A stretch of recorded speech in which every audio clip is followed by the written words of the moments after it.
Materialists like Ravana, Hiranyakashipu, Kamsa, Jarasandha, and Shishupal were highly qualified personalities by acquisition of material assets, but they were unable to appreciate the presence of the Lord. Therefore, even though the Lord may be present before our eyes, it's not possible to see him unless we have the necessary vision.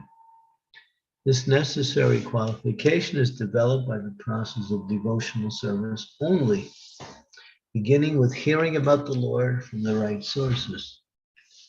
Bhagavad Gita is one of the popular literatures which are generally heard, chanted, repeated, etc., by the people in general. But in spite of such hearing, etc., sometimes have experienced that the performer of such devotional service does not see the Lord face to face. The reason is that the first item, Shravanam, is very important. If hearing is from the right sources, it acts very quickly. Generally, people hear from unauthorized persons. Such unauthorized persons may be very learned by academic qualifications, but because they do not follow the principles of devotional service, hearing from them becomes a sheer waste of time. Sometimes the texts are interpreted fashionably to suit their own purposes. Therefore, one should select a competent and bona fide speaker and then hear from him. In the hearing process is perfectly complete, the other processes become automatically perfect in their own way. There are different transcendental activities of the Lord, and each and every one of them is competent to bestow the desired result, provided the hearing process is perfect. In the Bhagavatam, the activities of the Lord begin with his dealing with the Pandavas. There are many other pastimes of the Lord in connection with his dealings with the Asuras and others. In the 10th canto, the supplying dealings with his conjugal associates, the gopis, as well as with his married wives, Dwarka, are mentioned. Since the Lord is absolute, there is no difference in the transcendental nature of each and every dealing of the Lord. But sometimes, in an unauthorized hearing process, take more interest in hearing about the dealings with the gopis. Such an inclination indicates the lusty feelings of the hearer. And so a bona fide speaker of the dealings of the Lord never indulges in such hearing. One must hear about the Lord from the very beginning, as in the Srimad-Bhagavatam or other scriptures. And that will help the hearer attain perfection by progressive development. One should not therefore consider his dealing with the Pandavas are less important than his dealing with the gopis. We must always remember that the Lord is always transcendental to the mundane attachment. In all the above mentioned dealings of the Lord, he is the hero in all circumstances. And hearing about him, or about his devotees or combatants, is conducive to spiritual life. It is said that the Vedas and Puranas are all made to revive our lost relationship with him. Hearing of all these scriptures is essential. Om Gyantam Vidandasya Kinajana Salakaya Chaksun Militam Yena Tasmai Shri Gurave Namaha. Nama Om Vishnu Padaya Krishna Prasthaya Bhutalaya Srimati Bhakti Vedanta Swami Namaste Saraswati Deve Gaurvani Pacharine Nirvisesa Sunyavari Pastyatya Desatarane Panchakalpatarubhischa Kripa Sindhu Pevacha Patitanam Bhavnebhyo Vaishnavebhyo Namo Namaha. Jai Sri Krishna Chaitanya Prabhu Nityananda Sri Advaita Gadadhar Srivasadi Gaur Bhaktivinoda Hare Krishna Krishna Krishna Hare Hare Hare Rama Rama Rama Hare Hare.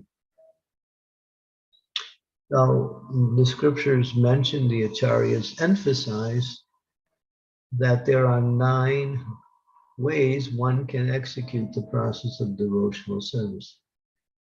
hearing about the Lord, chanting about the Lord, remembering the Lord, offering prayers to the Lord, worshiping the Lord,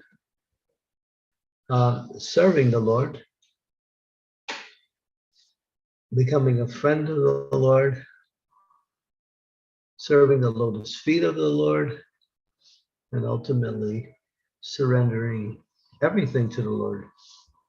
These 9 processes or ways by which one can execute devotional service are exclusive, and outside of that, there is no other form of devotional activity.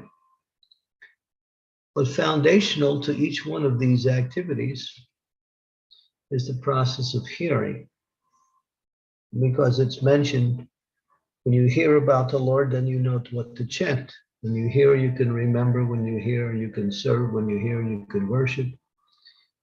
When you hear, you can perform any of the other 8 processes. So the process of Shravanam, which is mentioned first, is foundational to all of the other processes and is a process in itself.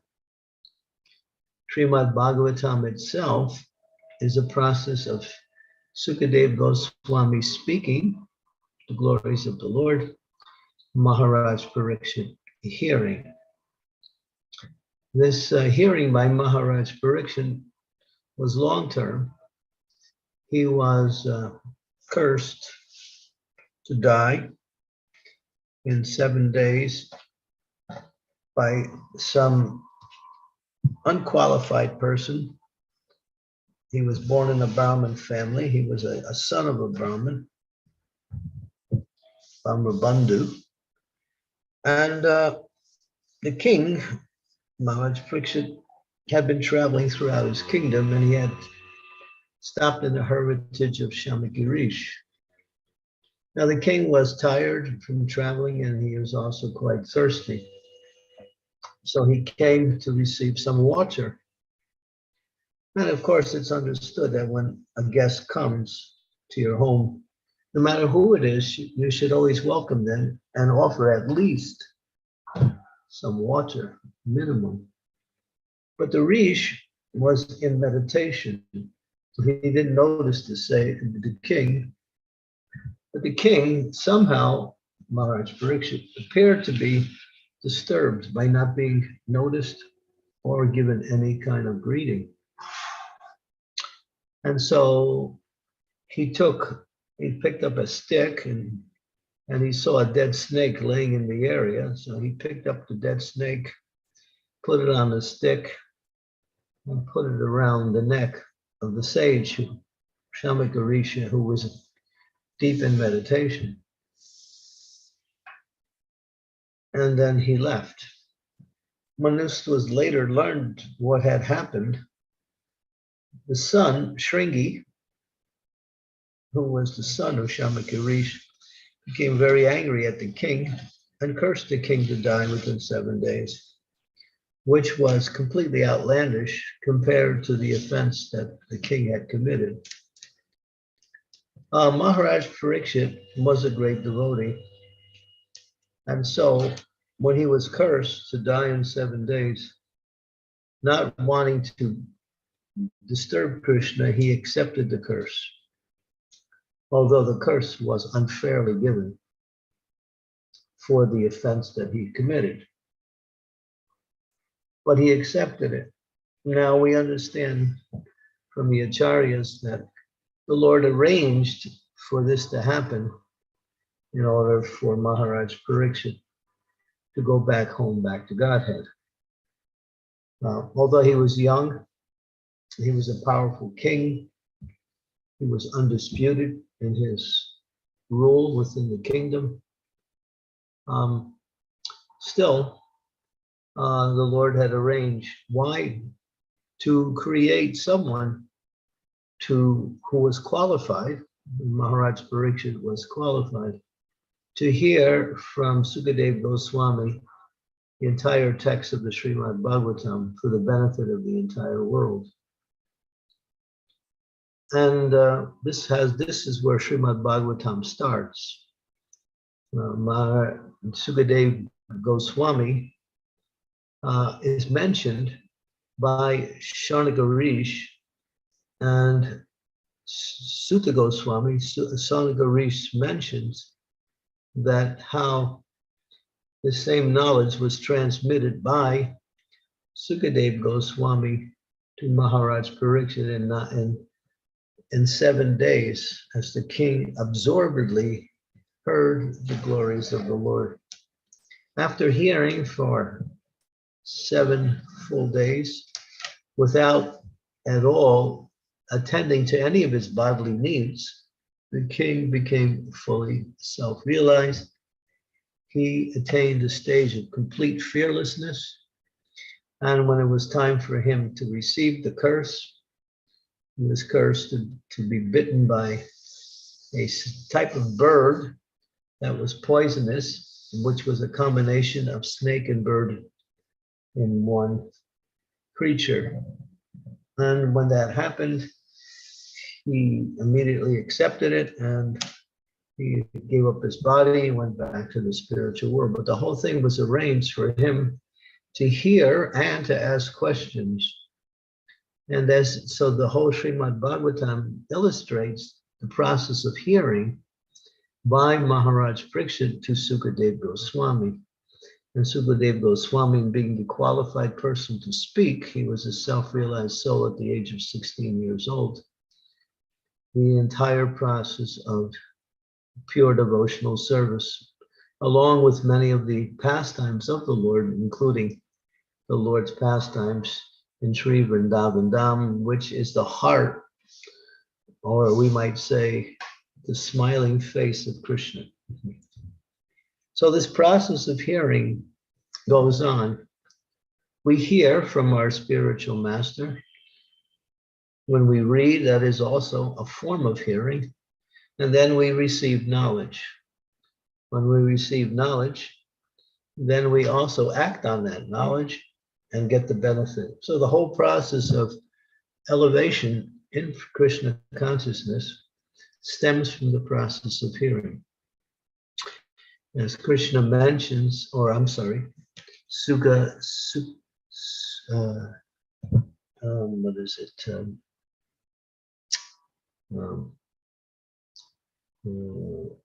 Goswami mentions in one verse in the Bhagavatam in the very beginning, Srinvata Swakata Krishna Punya Shravana Kirtanaha Vidyantos Tau Abhadrani Vidyanoti Husitsatam, that the devotee who develops eagerness to hear about the Lord, when this eagerness develops, the Lord sees that this devotee wants to learn about me. He is serious. The Lord comes and personally cleanses the heart of the devotee from all misgivings, and the devotee makes fast advancement on the path of devotional service. Practically, when all of one's misgivings, material attachments, material contaminations are removed through the process of absorbing and hearing, then one gradually reaches the stage of attraction to the Lord, and that attraction turns into fixed attachment as one makes progress towards love of God. There is a science to hearing also. This is also mentioned in the Padma Purana. Padma Purana describes 4 principles that make up the process of correct hearing. 1, 3 of the principles make up the process, and the last one is the result of the first 3. The first one is to have complete faith in the speaker. In other words, this person who is speaking is qualified to speak. That is required in the process of hearing. So we should hear from persons who are qualified to speak. And that faith has to be there. Second, one should not try to interpret the knowledge that one is being given through one's intellect In other words, one should hear submissively without a challenging spirit. One may try to understand as one is hearing, but they shouldn't challenge the knowledge that's being given, because if you have faith in the speaker, automatically you will hear in the process of absorbing that knowledge. As we continue to hear, the mind has a tendency to wander. Chanchala himana Krishna pamati balavadridha. The mind is restless. It's always going from place to place. It is always moving around. Sometimes when we are hearing, we see our mind starts to think about different things, goes to different areas of life, and sometimes returns to the hearing process. It'll go in and out sometimes. But that is not correct hearing. One should be absorbed in hearing every word with the desire to understand as one is hearing. So the third process is called destroying the faults of the mind, which means bring the mind back to the hearing process every time the mind wanders away. Just like I'm speaking now, maybe some of you are not hearing it completely. You may be thinking about something else, something you need to do. You may be in your house, you may be doing something else while I'm speaking at the same time, and the hearing process is being marginalized by directing your attention to something else while you're hearing. But that is not complete or correct hearing. One must hear with rapt attention, and then the process of hearing becomes complete. And then what is the result? When one follows the first three very carefully, the fourth one is two things result from the hearing process. One of two things can result, not both, or maybe even both. One gets realization on the knowledge. One starts to understand intuitively the knowledge that is being spoken. It goes beyond the intellectual level into the heart and awakens understanding of the knowledge. In other words, this is called Vigyan, realized hearing, or hearing in such a way that the knowledge becomes a fact. And then the other aspect is, if we don't get that, then the next thing is to ask questions. So then one who is hearing clearly, and if they don't get realizations, or even if they do get some realizations, they may ask questions for clarification, to develop further knowledge on what is being heard. If we don't get either one of these two, that means we're not hearing properly. We haven't followed the first three. Well, that's the science of hearing, and should be applied each time we are in the process of hearing, especially destroying the faults of the mind. When the mind wanders, bring it back, wanders again, bring it back to the hearing process. Because hearing is a science. It's not simply just because we have two ears and we hear some sound in the atmosphere, we're hearing. That is not complete hearing or real hearing. Real hearing is to listen carefully to what is being said, at the same time trying to understand. That is the process of hearing. And when we apply that process, then we get the benefit of what is being spoken. We get realizations, or we get questions. The knowledge becomes available. And so this process of hearing is a science. And it's the foundation for all of the other 8 processes. As Prabhupada writes that in the Srimad-Bhagavatam, in the 7th canto, in the teachings of Prahlad Maharaj, he mentions it is the longest purport in the Srimad-Bhagavatam. It takes up about 14 pages of a purport. And in that purport, Prabhupada very carefully and thoroughly explains each of the 9 processes. And of course, he ends by saying that the hearing must accompany all 9 processes. And he also mentions that the chanting of the holy name also must accompany the 9 processes. Here we see within the translation, if you go back to the translation, those who continuously hear, chant, and repeat your transcendental activity. So 3 things: Shravanam, Kirtanam, Smarnam. Repeat, chanting, hearing leads to chanting, chanting leads to remembering, and remembering also leads to repeating the activities to others. So this process is complete. If we only go to the hearing process and we don't perform the chanting or the remembering process, that means the hearing process was not fully developed yet, or it was interfered with. So one should continuously, as the word here says, those who continuously hear, chant, and repeat your transcendental activities, Kunti speaking to Krishna directly, or take pleasures in others doing so. So here's the quality of a devotee. They like to see others do the same. They like to see others hear. They like to see others take pleasure in the process of hearing. This is quite elevated. So this is the process of devotional service that the devotee enjoys even more than their own personal experience when they see someone else taking the mercy of the Lord through the same process. And she uses the word certainly sees your lotus feet. And by seeing your lotus feet, only those, that means pure devotional service, the lotus feet signify pure devotional service, alone can stop the samsara, the reputation of birth and death, which is the actual goal of devotional service, to get us out of this Miche Mayadavase, Kachu Beshe, Kachu Habubu Buvai.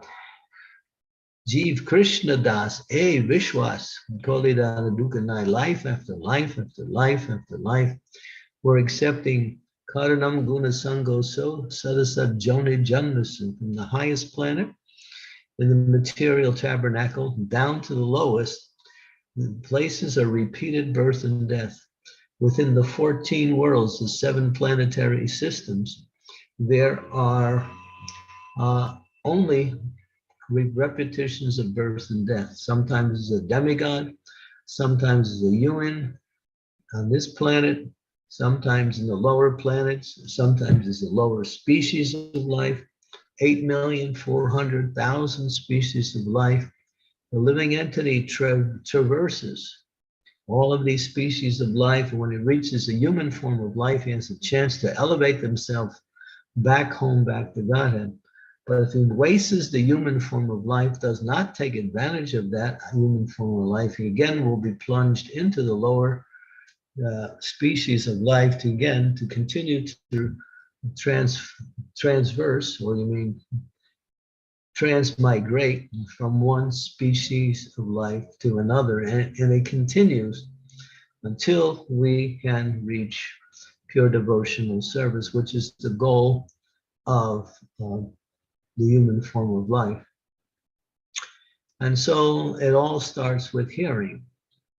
And as Bhagavatam says, when hearing develops, then one gets realizations on the hearing, and one starts to become purified.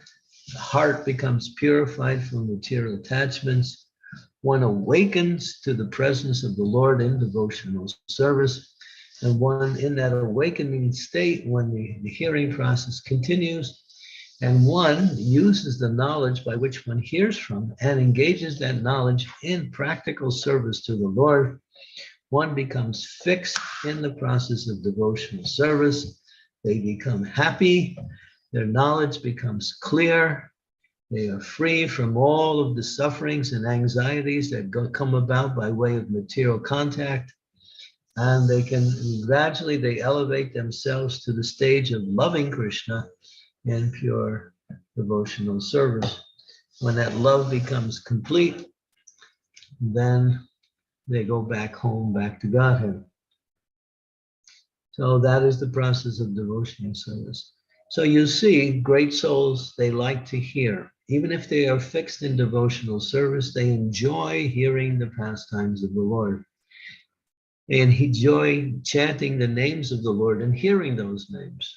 They enjoy hearing about the transcendental forms of the Lord, which are as numerous as the blades of grass in creation, as numerous as the grains of sands on all the beaches of the world. The forms of the Lord, the qualities of the Lord, which in the scriptures give just a few of the unlimited qualities of the Lord, and his transcendental pastimes, his activities with his devotees. And it says, Prabhupada says, is even his activities with his combatants. Prabhupada uses the word combatants, and means when he kills demons. By hearing about how the Lord, so expertly kills the demons and frees them from their demoniac nature and brings them to a stage of liberation. This type of hearing also elevates the consciousness. Anything about the Lord that is given to us through the hearing process elevates our consciousness, and it helps us to become attracted to the Lord. So this verse here is so fundamental. It's one of the more important verses in this whole thing. Those who continuously hear, chant, repeat your transcendental activities. So you might say, well, I don't have a taste for hearing. How do I get that taste? Yes, that is a very good question. The taste comes, as it says, Shrushusho Shadadanasya Vasudeva Kata Ruchi Shanmayad Seva Vipra Purnya Tirtana Sevana. Here's how the taste for hearing is. We should seek out the association of devotees, serve those devotees who are fixed in the process of devotional service. In other words, the pure devotees are those who are practicing pure devotional service. He who serves such persons and then gradually awakens within the heart, this is done by Krishna himself. He inspires one to hear about him more and more and more. And when one reaches the platform of Nishta, or no, actually Ashakti, or a firm attachment to the Lord, one will hear 24 hours a day. One will speak 24 hours a day. One will remember Krishna in different ways. And then once one has reached perfection in the process of devotional service, and then taktva deham purna janmani 19 mameti surjuna, when it's time to leave this body, there is no more taking any form of birth in any species of life anywhere throughout the 14 planetary systems.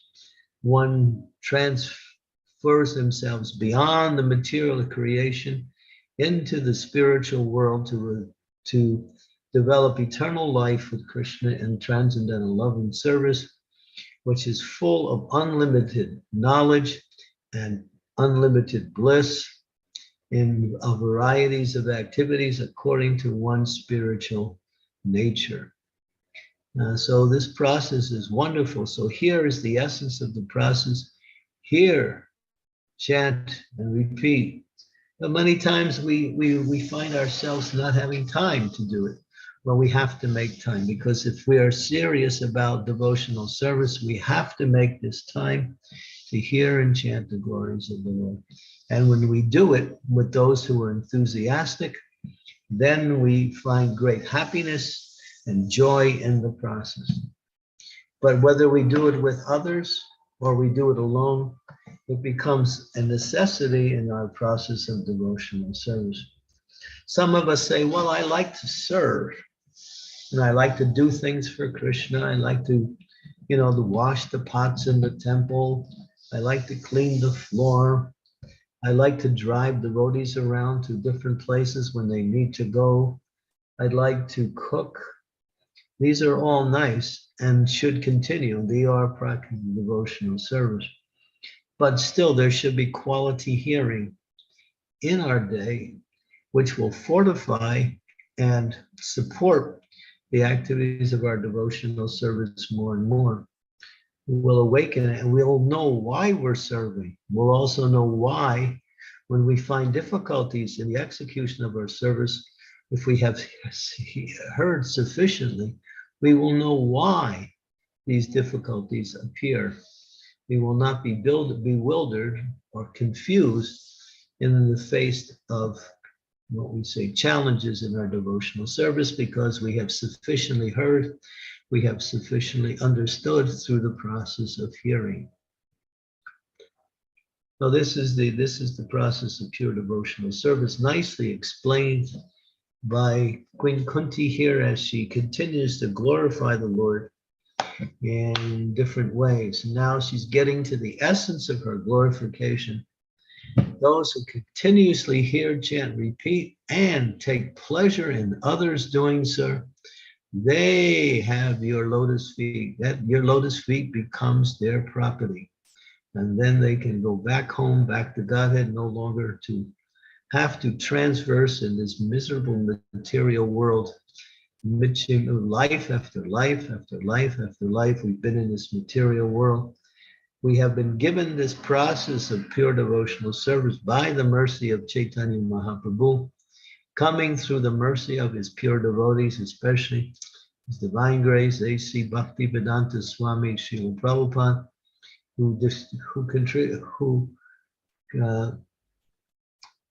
delivered his whole life, who dedicated his whole life to give this knowledge to others, so they could also benefit. Okay, so we'll stop there.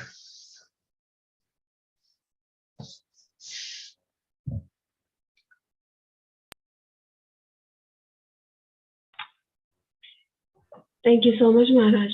This is another beautiful verse which talks about hearing, and thank you so much for explaining about it so beautifully. I request devotees, if you have any questions about this topic, please go ahead with your questions, or if you want to share any realizations, please go ahead. You can either raise your hand or ask your question in the chat. Also, it would be nice to see you all, so please turn on your videos if possible.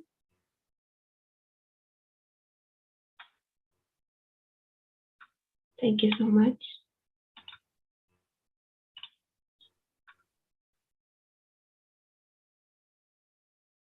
Anyone would like to ask any question or share any comments, realizations, please go ahead.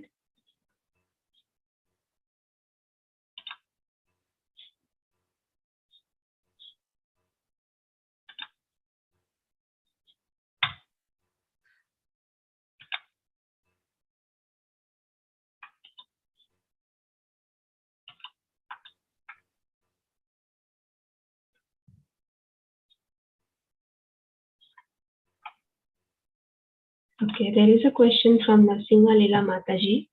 She's asking, Dear Guru Maharaj, what should be the attitude of a devotee before starting reading the scriptures? I see that something in my attitude isn't right, but don't understand what it is exactly. How can one use the full potential of the service in the form of Shravanam? Let me see, I'll have to read that question myself. I see that something in my attitude isn't right, but don't understand what it is exactly. Well, there should be a prayerful mood, a mood to understand what I'm about to hear. In other words, one should offer prayers to the scriptures. That way will open up one's heart to receive the knowledge even more. Sanatana Goswami has written 4 prayers that glorify Srimad-Bhagavatam. And it's also mentioned that devotees who can take advantage of these prayers by reciting these prayers before they read the scriptures, especially Srimad-Bhagavatam. One should be in a prayerful mood. One should be in an understanding mood. One should not be tired, where one starts to read and immediately starts to fall asleep. One should speak. One can also chant loudly what one is reading. In other words, one can read silently, or one can read by speaking as one is reading out loud. That helps sometimes to conquer the restless mind, because the mind likes to wander sometimes or get sleepy, get easily diverted. So one can overcome that by speaking loudly. One can also sit down with a pencil and pen next to you and take notes when you're reading to remember important points that we'll read. And then one can also take notes on questions that may also come up during the reading process. So reading has to be active done. It's proactive. Although we're submissively receiving the knowledge, that submissively has to be coupled with an eagerness to hear and understand and apply these different things. After one finishes reading, one should take inventory and think, what did I read? What did I learn? Going back over, thinking of the material that has come. So these are different ways by which one can actively participate in the reading process, which is also hearing. So, and one can also say, well, I'm going to read for 1 hour. You can also set a time limit or a minimum time limit. You may read beyond your designated time limit, but you should read up to your time limit. That would also inspire the reading process. So these are different things that we can apply in the process of reading, because reading is hearing.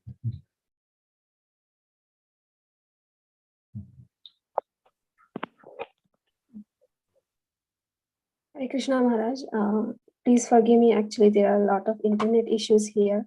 So I just logged in from my phone. I was completely disconnected so far. So now you're back as Aksikta. That's my daughter's name. I will just change it. Okay. So Nishringa Leela, did that help to answer your question?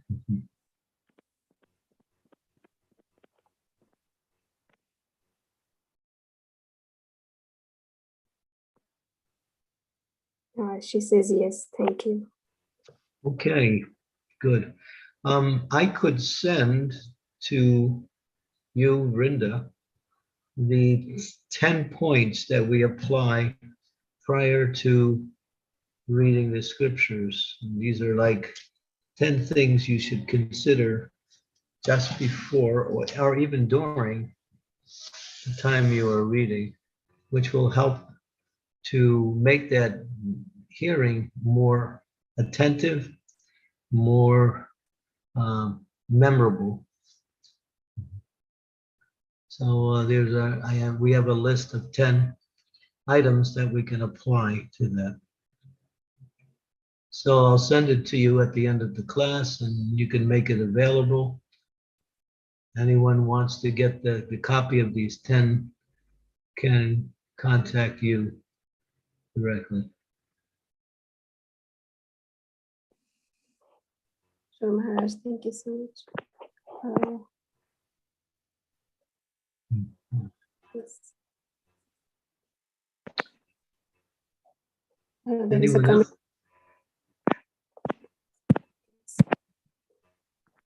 So I see Prema Bhakti Prabhu has raised his hand. Prabhuji, please go ahead. Hare Krishna Maharaj. Thunders Rams, all glories to Srila Prabhupada, all glories to you, Maharaj. Maharaj, just a question about hearing. I do a lot of reading, especially like in the Krishna book. So when I hear, I get a vision, I get a seeing vision. So like is hearing part of seeing as well, a realization? What you're reading? Well, the more you hear, the more, if you're absorbed in the process of hearing, you're making hearing a regular thing. This knowledge is dynamic. It's not static. It's not just words on paper. It's transcendental activities of the Supreme Lord that are being played out in the form of literary sound vibration. So if one is actually hearing, one can also visualize what is being heard. But that's absorbed. That's when you're really absorbed in the hearing process. That can happen. Yeah, like this morning, this morning I was reading the Krishna book about, Kaliya demon, and just reading and just visualizing the scene where, Krishna was in the coils and, everything got intense and they were all on the verge of death, really. And then Krishna said, okay, I'll just relieve you by expanding. It's so nice. Yeah, he wanted to please the residents of Vrindavan. He brought them on the verge of anxiety, transcendental anxiety for his safety. And then when they got almost to the point of losing their life, seeing that Krishna was going to die in Kaliya's clutches, he exhibited his godlike nature and made everyone free from their transcendental anxiety. Yeah, so that's how to read. Yeah, we can visualize as we're reading. We shouldn't imagine. We should visualize according to what we are actually reading. That is also Krishna consciousness. Yeah. Thank you, Maharaj.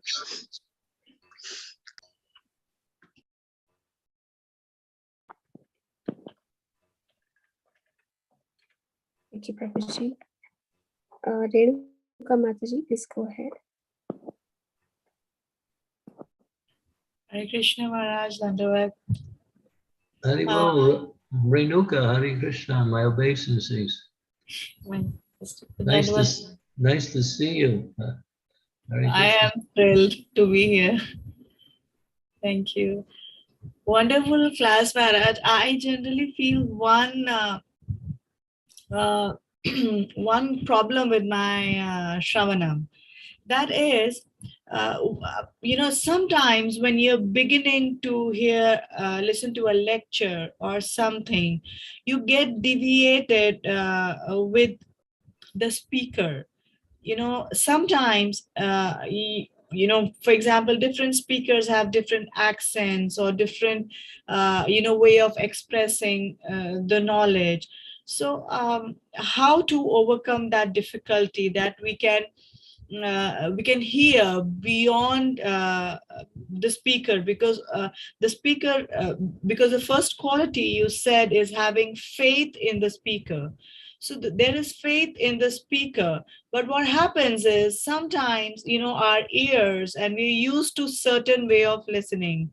So, it takes little time, but initially during that first 10 minutes, 15 minutes of the lecture, sometimes, I experience that difficulty, that I get deviated with the speakers,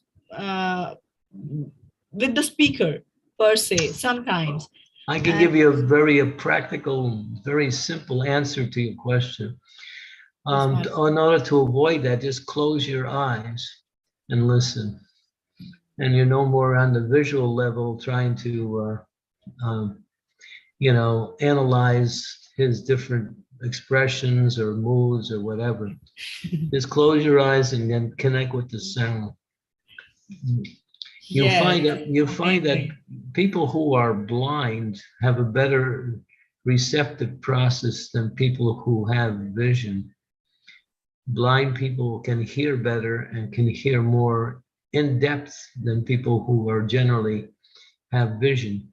So we can shut down the visual and then emphasize the audio when we see that is happening. And that'll work too. We do that in kirtan too. Sometimes when we're in kirtan, the mind is going here and there. So we just close our eyes and very carefully listen to the sound vibration. When you continue to do that, the sound becomes prominent. Yes, Maharaj. Thank you. It's very practical. Thank you very much. Thank you. Hare Krishna. Hare Krishna. Thank you. Haribol. Thank you, Mataji. Khushbu Mataji has a question. Mataji, please go ahead. Hare Krishna Maharaj, please accept my humble obeisances. All glories to Srila Prabhupada. Maharaj, my question was actually in regards to your class this morning. You mentioned about austerity and how performing austerities helps us to be more fixed in bhakti. I was wondering if you could elaborate a little bit more on what does austerity mean and how can we perform more austerity as grastas? Austerity means there are recommended austerities in which we follow no illicit sex, no intoxication, no meat eating, no gambling. These are the 4 restrictions.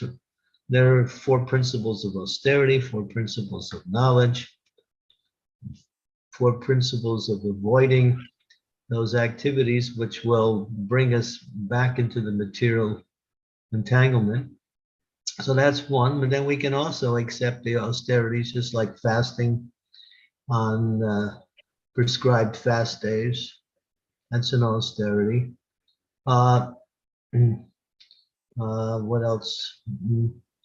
There is austerity of speech, austerity of the body, austerity of the mind. All of these are mentioned in Bhagavad Gita. Austerity of speech is to speak truthfully and beneficially, avoid speech that offends, and quote the Shastras regularly in our speaking. That is called austerity of speech. Austerity of the mind means serenity, gravity. What else? Simplicity. These are austerities of the mind. There is a few more. And then there's austerities of the body, offering respect and obeisances to superiors. There's austerities of the body. Cleanliness is an austerity of the body. So the scriptures give a whole list of austerities, but we can also accept personal austerities, just like on the Ekadasi day, we refrain from grains and beans, but we can also go beyond that and just take a little fruit and water. That'll be a greater austerity.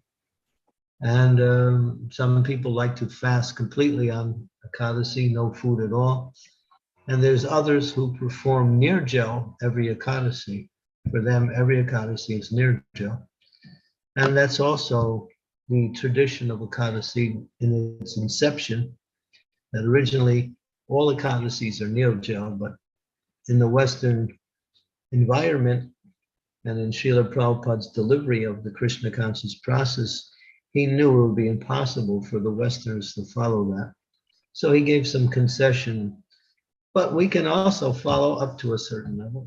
So austerity in definition means to give up something you like in order to gain higher knowledge and higher realization of the process of Krishna consciousness.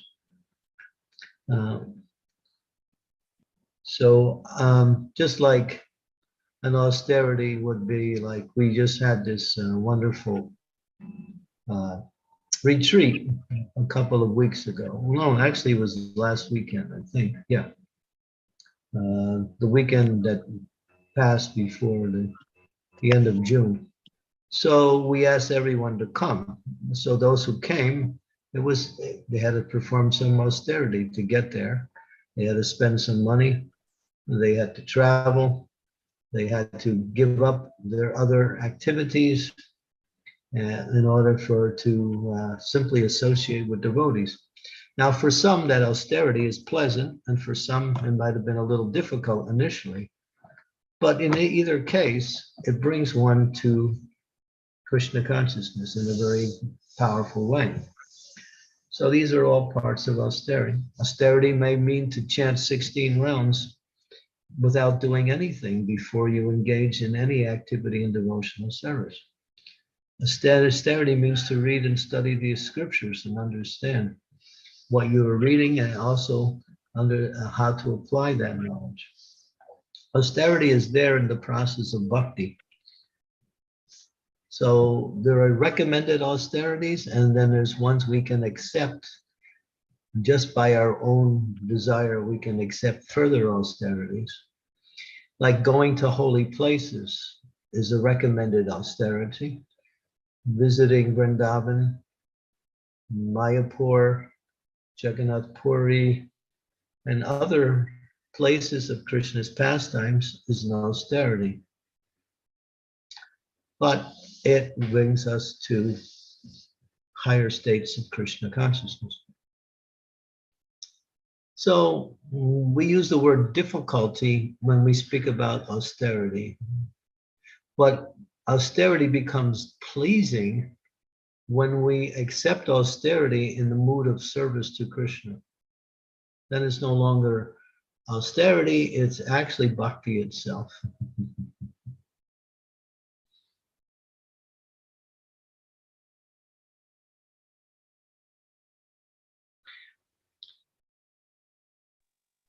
So there's a wide range of ways we can perform austerity, but we should definitely adhere to the recommended ways that are given by the spiritual master and by Krishna himself through the Shastras.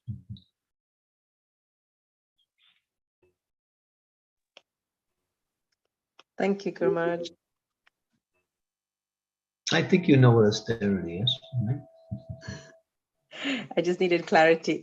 Thank you.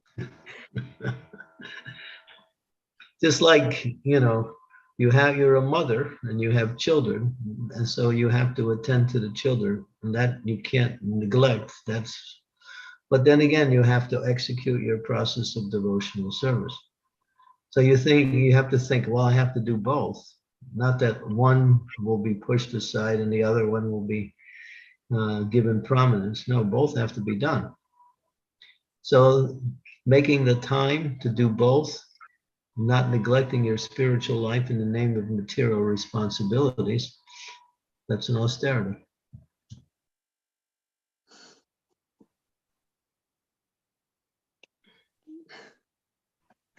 Yeah. Thank you. That's a daily austerity. But it's nice. It is. But there's a statement in the Shastras that says austerity is the wealth of the Brahminical class. So in other words, those who are on the platform of devotional service enjoy austerity. They look forward to it. They accept austerity with gratefulness and enthusiasm.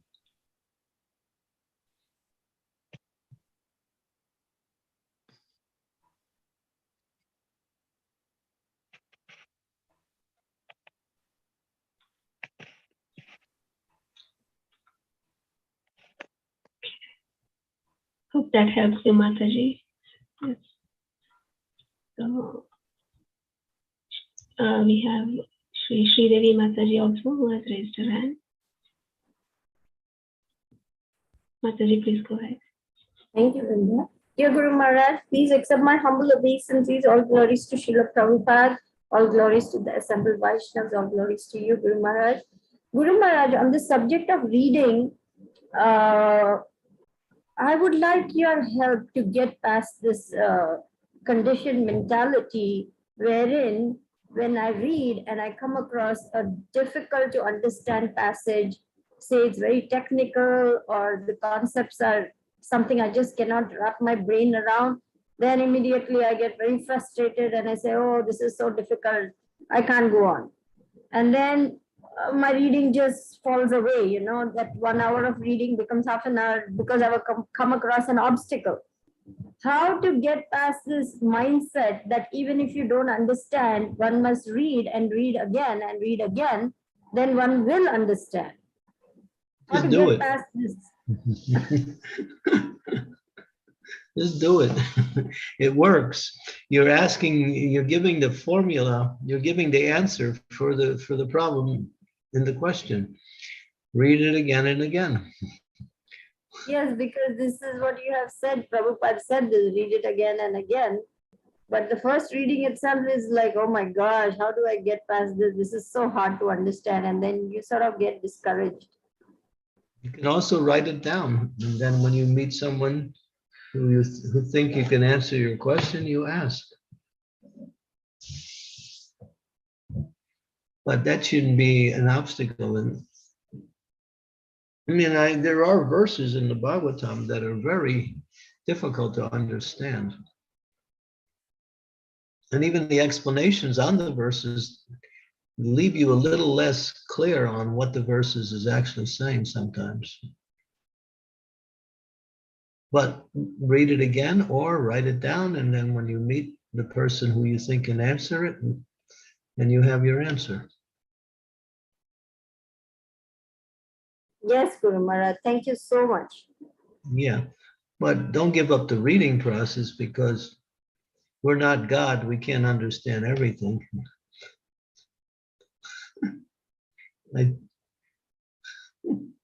If we think, well, I know everything and there's nothing that's going to confuse me, then we're reading we're reading simply in the wrong mood. But I should tell you also, and this is a fact, that even the simplest things which we think we understand, we don't understand. Many times we think we're reading and we're understanding, but when we actually go deeper into what is being said, we'll find that there's much more that we missed.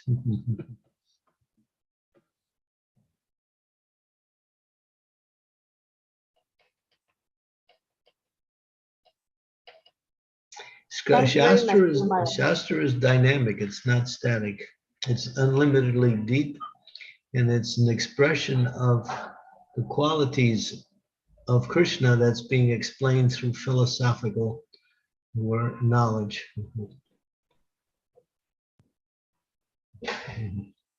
We should accept that as something good rather than something that is going to discourage us.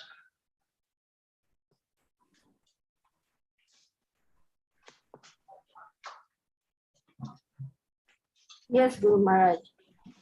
I can see that the mentality has to change and one must keep reading. And if one doesn't understand, then ask questions. Yeah. Thank you. Hare Krishna.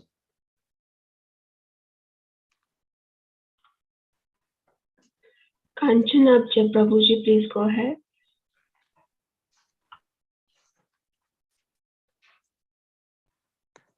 Hare Krishna. Hare Krishna, please, humble obeisances, all glories to Prabhupada, all glories to Lotus feet. Raj, I just wanted to ask regarding this austerity of speech, how to stay austere when we're provoked. Do you have any tips when we are provoked, when maybe we're insulted, someone is saying something to us, and we may try for a little while to remember, I need to be tolerant, I need to understand this is coming from Krishna, and mentally going through it because internally not really there. But then at some point, what usually happens to me is I snap, I say something back, and I create more trouble for myself. Yeah, that's our tendency.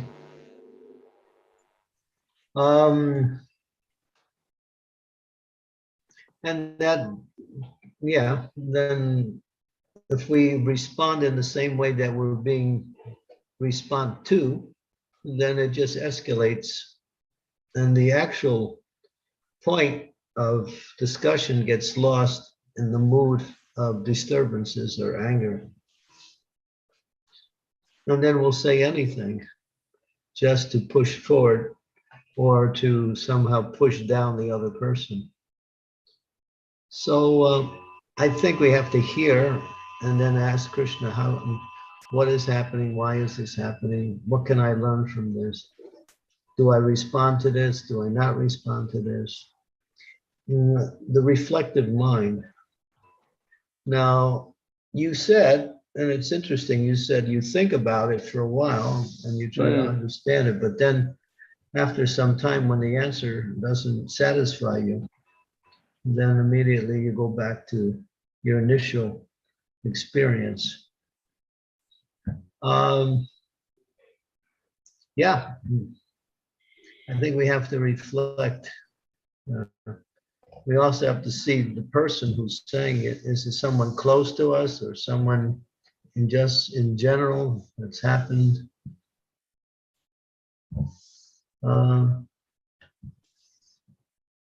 I think about it, I would ask Krishna, why is this happening? And then try to understand. Well, what is it about me that's causing me to be disturbed by what they're saying? Bhaktisiddhanta Saraswati uses that response.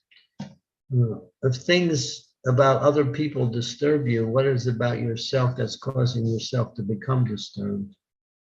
And then you have something to work with. You may have to respond,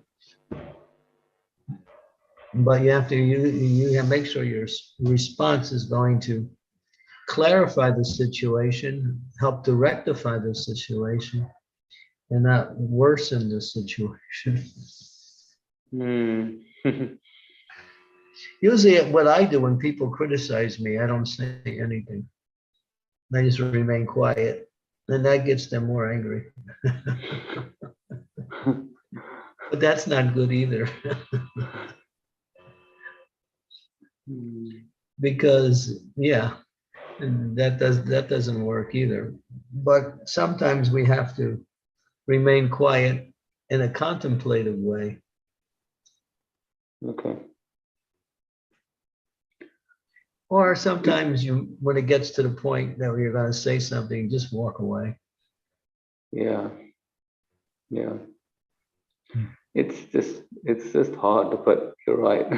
I think yesterday I felt yesterday I was being disturbed by someone, and then I prayed to the Lord, please help me do this in the right way. And I just really tried, and I went, and that person was still saying something, and eventually I flipped back. I just my mind was gone, and I was like, I felt, how dare they carry on, and the ego got affected. But I think what you said there, Maharaj, about being quiet or walking away or being contemplative, like contemplate more. Yeah, that all seems to make sense. Or you can also question the person. Why you're speaking like that, why you're acting like that. Is there anything we can do to not get affected by what's said? Is there any, like, something's being said to me, it's piercing the heart? Does that just come with internal spiritual strength, or is there something we can do? Yeah, but sometimes you have to speak something to straighten out the situation. That requires intelligence and a sense of understanding before you respond.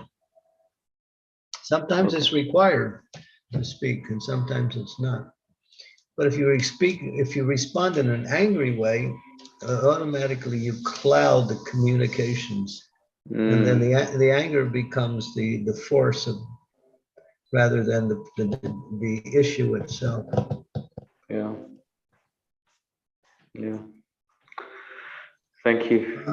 Yeah, it's not so easy. When I was a kid, we used to have a little saying.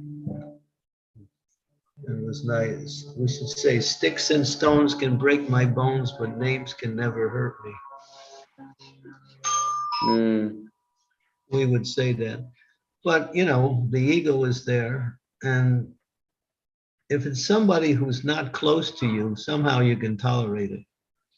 But if someone is close to, when someone's close to you, it pinches the heart, and it becomes worse than death sometimes. Yeah, so that's mentioned in the Bhagavatam. I think we have to learn through experience how to deal with these things also. Okay, thank you. Yeah. And we could just chant the Hare Krishna Maha Mantra and just keep chanting when things like that happen. Like I was in Delhi one time, and I was going from one place in Delhi, I think it was, I can't remember where it was. Well, Renuka knows, right? I was right near your house, Renuka, in Delhi. I was staying at, what's your friend's name? Shyam Kumar Das Prabhu. Yeah, I was staying at his house. So I had to do a program in Rohini. What is it, Rohini? There's a place. Yes, there's a place called Rohini in Delhi. Yes. Yeah, yes, so it was about 55 kilometers away.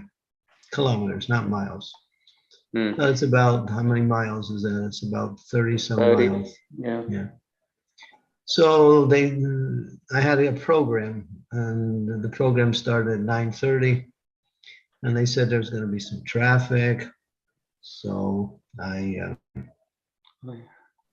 decided to leave early, like around 6:15, so I could be there. I was supposed to be there at 9, that's right. So they sent me a driver who couldn't drive. He was so slow. And if you're in Delhi, you know, Delhi is the craziest drivers in the world. Right, Renuka? You can pretty much, she's in Delhi right now. So it is wild. So, but I had a driver who was driving so slow. And that's dangerous. It's really dangerous. So I kept telling him, you know, you can't drive like this. We're going to get killed. And we almost didn't so many times. But he wouldn't listen to me. He acted like I wasn't there. And I kept talking to him, trying to convince him. And he just kept going his same old way. It was like I wasn't even there. So then I remembered what Srila Prabhupada said. Prabhupada said, when I get into anxiety, I chant the holy name of the Lord loudly. So I started to chant loud. I mean, really loud. It was also overcoming the fear that I was experiencing when I was watching the traffic in relationship to my driver. Because if you go to Delhi, you'll know what I understand what I'm talking about. And so I was just chanting loudly. And at one point I got to the point where, hey, this chanting is nice. I didn't even care what he was doing anymore. And it took us, we got there, we left at 6:15. We got there at 10:30. I was supposed to be there at 9, 55 kilometers. It took us more than 4 hours. This was my driver. I should say I didn't take the same driver on the way back. So. And everybody who was there for the program stayed. And I started my class at 10:30 at night and went on to midnight. And I took a rest at 1 o'clock that night, I remember.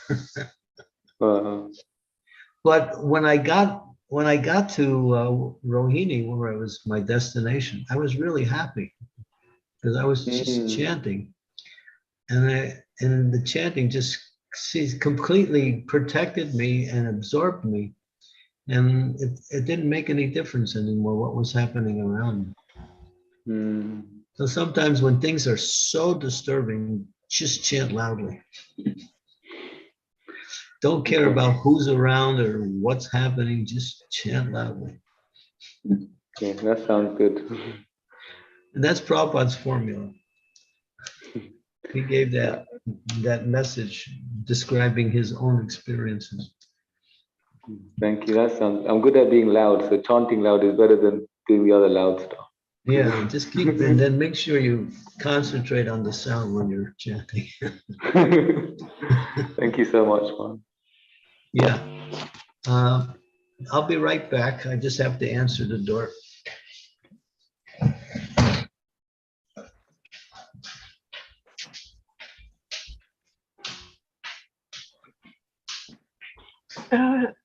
Prabhuji, I just cannot recall your name. Can I know your name? Who has logged in with Madhuri Mataji?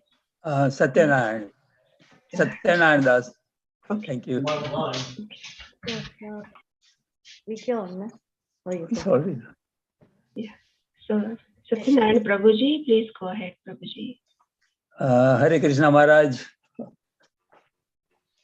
Obeisances unto your lotus feet, all glories to Srila Prabhupada. My question is about austerity again. When we About do what? some austerity. Austerity.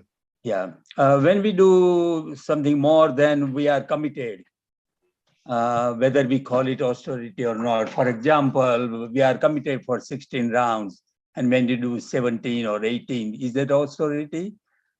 That's to do more chanting than you're required to do. Is that an austerity?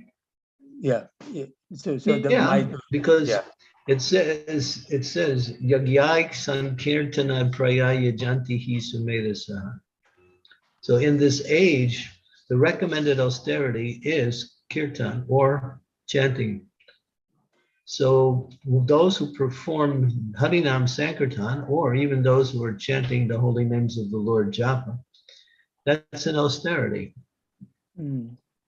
But when you enjoy it, then you lose the element of austerity. It becomes pleasurable, it becomes nice. Yeah. So austerity is like that. In the beginning, it may be difficult. In the beginning, it may be something you want to avoid.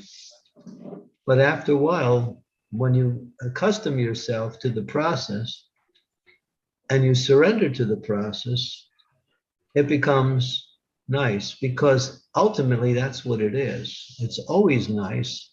The austerity is our material attachments, our material mindset that we bring into the activity of devotional service. Devotional service is always sweet, and it's always elevating. It always brings your consciousness up. But in order to get to that stage, we have to accept the process, and even if it's difficult, continue on. So if you do more, yeah, that's austerity. Yeah, similarly, if I am committed to go to temple to do 2 services, and if I make a 3rd visit without commitment to do some cleaning or to do something extra, that's also austerity, isn't it? Yeah. But as I say, austerity turns into bhakti at one point. Mm. Knowledge leads to austerity, austerity leads to bhakti. And then bhakti, that the activities of bhakti, which were difficult or austere, become pleasurable, and they're non-different than bhakti itself.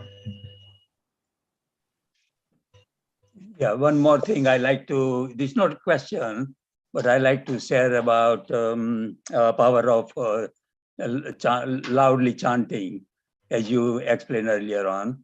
One example at a Sri temple, Deepika Mataji, she goes to temple very early morning, and she can't read the bus number, so she walks to the temple. And one day, one man was trying to harass her. It was very early morning. She was going to Mangalarti, and she started chanting Mahamantra very, very loudly. And man thought that this is a mad woman, so he left. He stopped chasing her. Well, that was Krishna. Krishna protected her. Yeah. Yeah. In any situation you are in life, chant Hare Krishna. Yeah. Whether it's pleasing or difficult or routine, chant.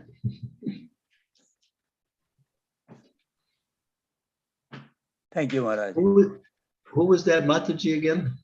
Deepika Mataji. She is Who? a disciple. Deepika. Deepika, yeah. Yeah, Deepika. I She's a had, disciple. I heard that story once before. Oh, you have. Yeah, so yeah, I was just wondering who it was. She's a disciple of His Holiness Bhakti Swami. Achha. Thank you. Thank you. Thank you, Prabhuji. Maharaj, there is one question by Namrata Mataji in the chat. She's asking, sometimes people say they find it hard to understand philosophy. Should we promote them to do kirtan or serving devotees if they find difficulty in understanding philosophy? Most people find it difficulty to understand philosophy. I mean, Prabhupada even said that in this age, it's very hard for people to understand this knowledge. So he emphasizes chanting and prasadam as a means for preaching and as a means for emphasizing the practice. So keep those two things foremost. Chanting and taking Krishna prasadam. Philosophy is important because it helps to situate us nicely in the process of devotional service. But if you're convinced that I don't need anything but the holy name and prasadam and the association of devotees, then that is the philosophy itself, because the holy name contains everything. Prabhupada also mentions that for some, they can just chant and find complete satisfaction, happiness, and make progress simply on the process of chanting and serving.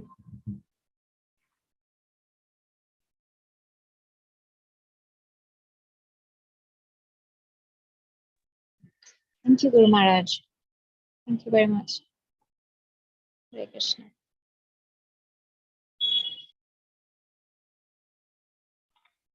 Looks like there is some internet issue there.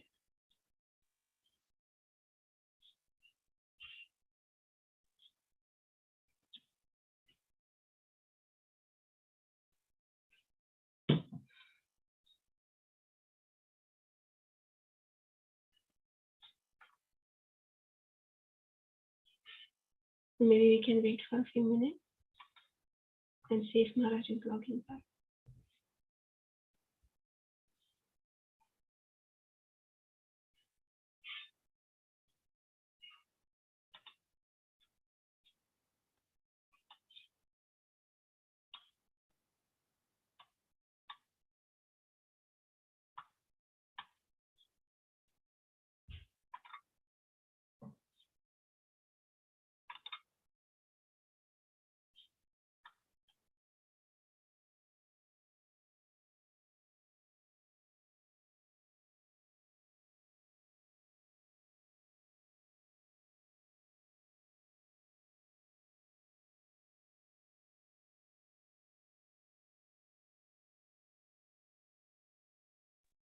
Hare Krishna. Vrinda. Yes, Maharaj. So I don't see any more questions, Maharaj, in the chat. Are there any more questions from any devotee?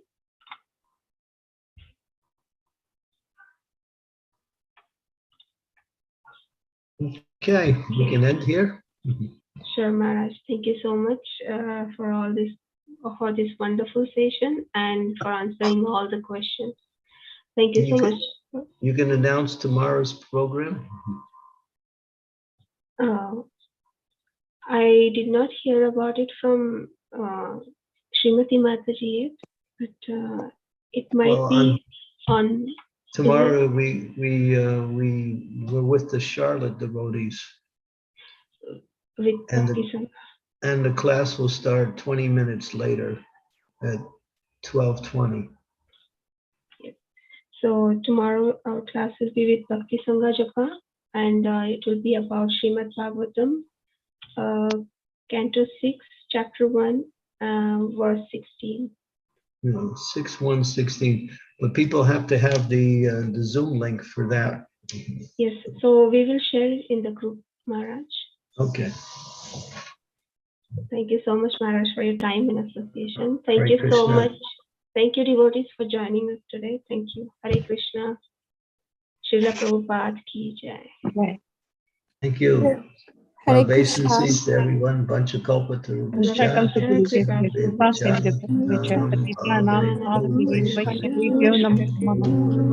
Namaha. Hare Krishna. Thank you. Krishna. Hare Krishna. Haribo. Thank you very much. Hare Krishna. Thank you, Mataji. Hare Krishna, Mataji. Hare Krishna. Hare Krishna, Vrinda Mataji.